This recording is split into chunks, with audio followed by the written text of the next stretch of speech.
Halo para mahasiswa baru jurusan ekonomi. Selamat datang kembali di channel kita. Setelah sukses menamatkan seri pengantar akuntansi semester 1, sekarang adalah waktu yang paling tepat untuk masuk ke mata kuliah berikutnya, yang gak kalah penting. Pengantar ekonomi semester 1, kenapa? Karena dua mata kuliah ini saling melengkapi dan jadi fondasi utama kalian di semester awal. Di episode perdana ini, kita akan mengupas tuntas dasar dari semua teori ekonomi. Apa sih sebenarnya ilmu ekonomi itu? Dan kenapa?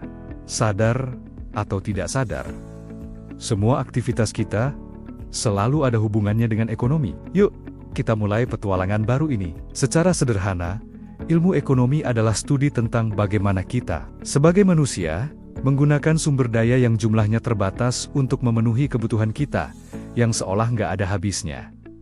Coba bayangkan sebuah timbangan. Di satu sisi, ada sumber daya terbatas, seperti uang, waktu, dan tenaga. Di sisi lain, ada kebutuhan dan keinginan tak terbatas seperti makanan, rumah, pendidikan, liburan, gadget terbaru, dan masih banyak lagi. Nah, karena kedua sisi ini nggak seimbang, timbul sebuah masalah. Disinilah ilmu ekonomi berperan untuk membantu kita menemukan keseimbangan. Ilmu ekonomi membantu kita menjawab 3 pertanyaan fundamental yang jadi inti dari semua kegiatan ekonomi di dunia. Pertama, apa yang harus diproduksi? Apakah sebuah negara harus fokus membuat lebih banyak mobil atau membangun lebih banyak sekolah?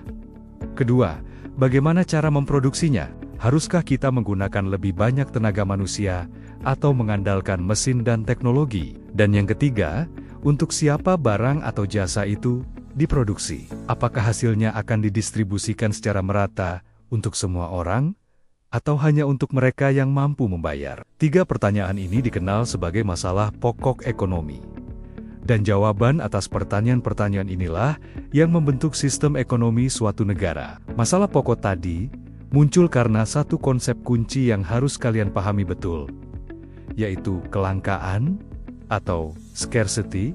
Kelangkaan bukan berarti barangnya tidak ada sama sekali, ya, tapi artinya jumlah barang yang tersedia tidak cukup untuk memenuhi semua kebutuhan manusia. Air bersih itu banyak, tapi di beberapa daerah bisa langka. Waktu kita semua punya 24 jam sehari, tapi rasanya selalu kurang untuk semua hal yang ingin kita lakukan.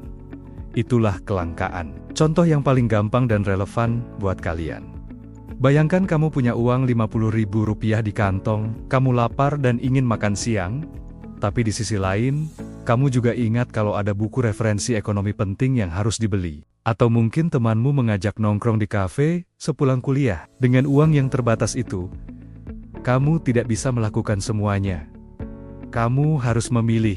Keputusan untuk membeli buku berarti kamu mengorbankan nongkrong di kafe. Pilihan untuk makan berarti kamu menunda membeli buku. Nah, proses pengambilan keputusan inilah inti dari ilmu ekonomi. Ekonomi membantu kita berpikir rasional untuk membuat pilihan yang paling efisien dan memberikan manfaat terbesar dengan sumber daya yang kita miliki. Sekarang, mari kita bedah lebih dalam. Ilmu ekonomi itu luas, tapi secara umum dibagi menjadi 2 cabang besar yang akan sering kalian dengar.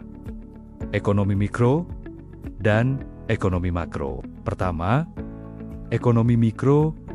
Sesuai namanya, mikro berarti kecil. Jadi, ekonomi mikro fokus pada unit-unit ekonomi individual. Kita membahas perilaku konsumen perorangan, keputusan satu rumah tangga, atau strategi satu perusahaan. Misalnya, kenapa harga secangkir kopi di kafe favoritmu tiba-tiba naik? Ekonomi mikro akan menganalisisnya dari sisi permintaan dan penawaran kopi, biaya bahan baku, dan strategi penetapan harga si pemilik kafe. Jadi, fokusnya sangat spesifik pada perilaku pelaku ekonomi individual. Kedua, ekonomi makro. Makro berarti besar. Cabang ini melihat perekonomian sebagai satu kesatuan yang utuh, secara agregat atau keseluruhan. Topik yang dibahas adalah isu-isu besar yang memengaruhi satu negara atau bahkan dunia. Misalnya, mengapa terjadi inflasi yang membuat harga semua barang naik? Kenapa angka pengangguran di suatu negara meningkat? Bagaimana kebijakan pemerintah dalam menentukan suku bunga bisa memengaruhi pertumbuhan ekonomi nasional? Ekonomi makro membahas gambaran besar, seperti kesehatan ekonomi sebuah negara secara keseluruhan. Keduanya, mikro dan makro, saling berkaitan dan sama-sama penting untuk dipelajari. Agar pemahaman kalian lebih kokoh, ada beberapa konsep dasar dalam ekonomi yang wajib kalian kuasai sejak awal. Pertama, bedakan antara kebutuhan dan keinginan. Kebutuhan adalah sesuatu yang esensial untuk bertahan hidup, seperti makanan, air, pakaian, dan tempat tinggal. Jika tidak terpenuhi, kelangsungan hidup kita bisa terancam. Sementara itu, keinginan adalah sesuatu yang membuat hidup lebih nyaman atau menyenangkan, tapi tidak esensial. Misalnya, kamu butuh makan, tapi kamu ingin makan di restoran mewah. Kamu butuh alat transportasi, tapi kamu ingin mobil sport terbaru. Dalam ekonomi, kita belajar memprioritaskan pemenuhan kebutuhan sebelum keinginan. Kedua, seperti yang sudah kita singgung, adalah kelangkaan. Scarcity. Ini adalah kondisi fundamental di mana sumber daya yang tersedia tidak akan pernah cukup untuk memenuhi semua keinginan manusia. Kelangkaan inilah yang memaksa kita untuk membuat pilihan. Dan ini membawa kita ke konsep ketiga yang sangat penting.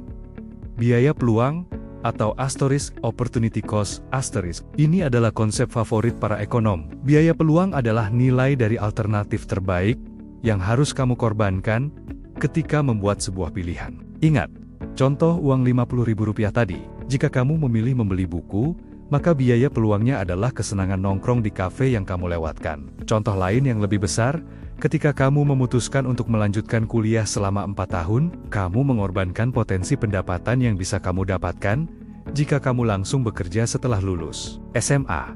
Gaji yang tidak kamu terima selama 4 tahun itulah biaya peluang dari keputusanmu untuk kuliah.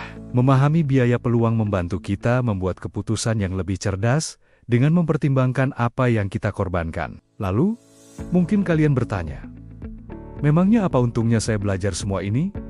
Wah, banyak sekali.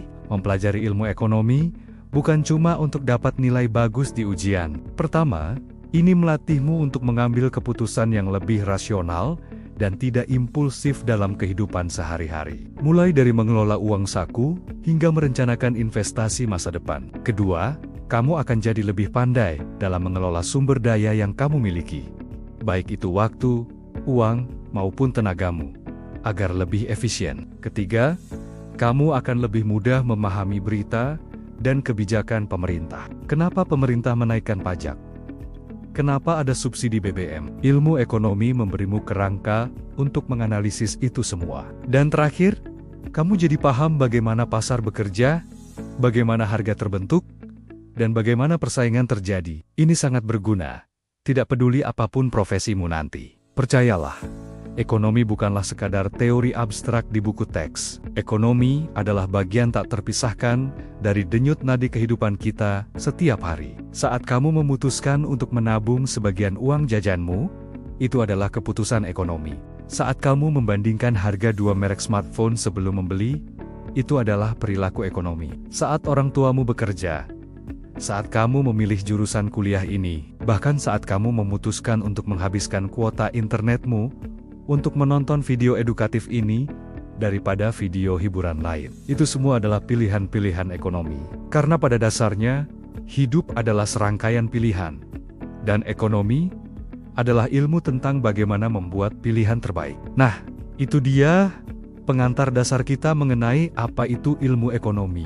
Semoga ini memberikan gambaran yang jelas tentang dunia menarik yang akan kita jelajahi bersama selama 1 semester ke depan.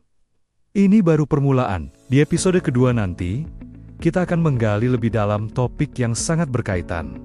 Kebutuhan, kelangkaan, dan bagaimana cara menyusun skala prioritas untuk mengatasinya.